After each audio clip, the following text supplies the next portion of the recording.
పూరా లోకల్. ఎన్నికల సమయంలో తమ కార్యకర్తలకు ఇచ్చిన సమాచారాన్ని తెలుసుకొని ఎక్కడికక్కడ అడ్డంకులు సృష్టించారని కాంగ్రెస్ ఇన్ఛార్జి జువ్వాడి నరసింగారావు అన్నారు. ఉమ్మడి ఆంధ్రప్రదేశ్లో మచ్చలేని నాయకుడిగా జువ్వాడి రత్నాకర్ రావు 4 దశాబ్దాలు రాజకీయంలో ప్రజలకు సేవలు అందించారని చెప్పారు. నాడు కేసీఆర్ కుటుంబానికి కారులో డీజిల్ పోసుకునే పరిస్థితి లేదని, నేడు లక్షల కోట్ల రూపాయలకు ఎదిగారని అన్నారు.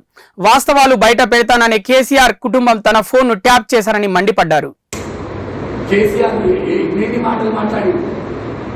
లంకాల ముందు అందరూ రాక్షసు కాంగ్రెస్ పార్టీలో అక్కడ మీరు కూర్చొని లంకాల ఉంటారన్నట్టు ఇలా మీరు ఒక రాక్షసు లెక్క భూములు తిన్నారు, భూదంగా చేసి కోట్ల రూపాయలు తిన్నారు.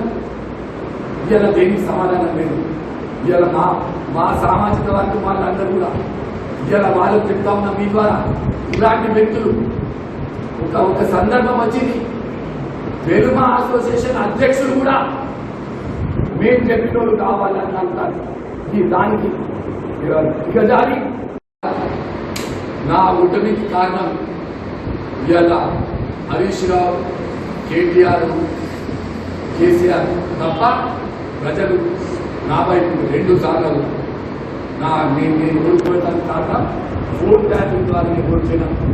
తప్పకుండా నేను నైతికంగా ఉంటే ఇలా హరీష్ రావు రాజీనామా బాగా నీకు చెప్తున్నాడు, ఎన్ని కొడుకు చెప్తున్నాడు, ఏం చేసి కానీ డబల్ బెడ్రూమ్ ఎక్కడ తెచ్చింది? డబల్ బెడ్రూమ్ అని చెప్తున్నావు. నువ్వు ఎక్కడ డబల్ బెడ్రూమ్ తెచ్చినావు? హైదరాబాద్లో ఎన్ని హామీలు ఇచ్చినావు? ఆరోగ్య శాఖ మంత్రిగా ఎంత అవినీతి చేసినావు? నీ అవినీతి బయట పెడతాను.